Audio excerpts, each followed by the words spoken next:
La diaspora africaine fait des merveilles en Afrique dans beaucoup de domaines.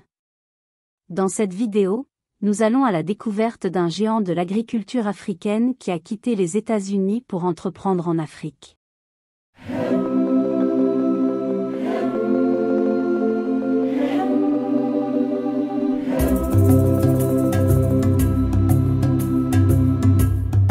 Bienvenue sur Business 226, la chaîne qui fait la promotion des business et les success stories en Afrique.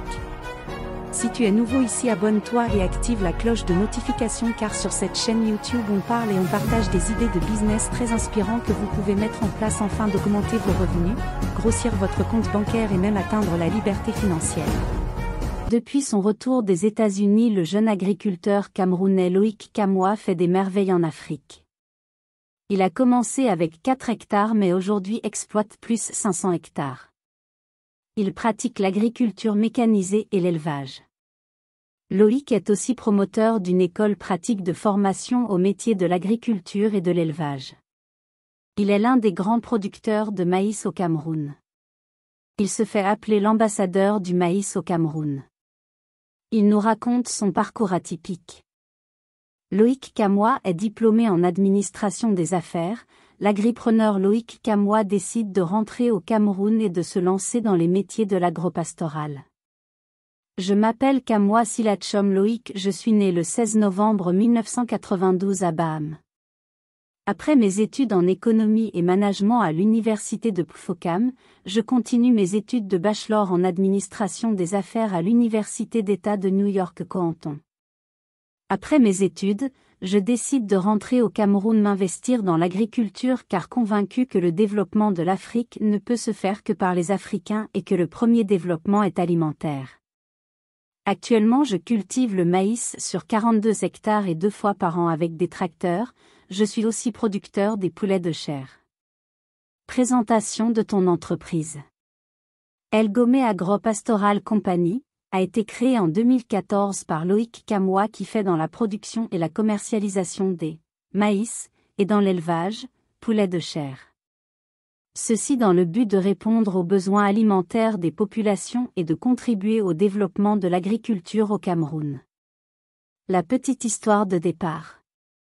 Étant convaincu qu'il est plus facile de devenir riche en Afrique que nulle part ailleurs, que le développement de l'Afrique ne peut se faire que par les Africains et que le premier développement est alimentaire, je me suis lancé dans l'agriculture ayant commencé avec 4 hectares, 0,4 où tout se faisait manuellement et aujourd'hui à plus de 500 hectares. Le point sur ton entreprise ou activité à ce jour. Présentement je travaille avec 50 collaborateurs dont 2 conducteurs de tracteurs et 3 ingénieurs agronomes. Je n'ai pas encore de contrat signé à ce jour bien qu'ayant les clients pour acheter ma production car ces derniers sont réticents. Ma vision est devenir le leader africain en production de céréales et volailles car d'ici 2050, nous serons environ 2,2 milliards d'Africains sur le continent et le premier besoin sera de se nourrir. Le besoin en protéines animales sera énorme et c'est pour résoudre ce problème que je deviens agriculteur. Les grandes difficultés rencontrées. La première difficulté est la variation des prix sur le marché qui vont souvent jusqu'à être en dessous du coût de revient. La deuxième difficulté est dans le conditionnement, étant donné que nous moissonnons encore à la main parce que nous n'avons pas encore de moissonneuse-batteuse. Cela augmente le taux de perte dû aux pertes pendant la récolte, pendant le conditionnement et pendant l'égrainage. La troisième difficulté est l'augmentation des superficies qui coûtent énormément parce qu'il faut de grands moyens pour dessoucher les arbres, les scier et mettre le sol en valeur. Cela ralentit donc la progression de l'activité. La quatrième est le manque d'électricité et de forage sur le site de production. En ce qui concerne la production des poulets, la difficulté est dans la disponibilité des poussins. Quand je ou nous les fermiers passons les commandes des poussins, ils arrivent presque toujours avec des semaines de retard et parfois en quantité insuffisante. Le mot ou le conseil à ceux qui veulent se lancer dans l'entrepreneuriat. Si vous n'êtes pas prêt à consacrer au moins 18 heures par jour à votre activité, si vous n'avez pas une obsession pour la réussite et si vous n'apprenez pas tous les jours, oubliez l'entrepreneuriat. Merci d'avoir suivi la vidéo.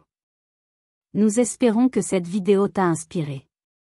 Courage à tous les entrepreneurs. Dieu bénisse vos projets. Abonnez-vous à notre chaîne YouTube pour plus de vidéos de business et de success stories très inspirantes.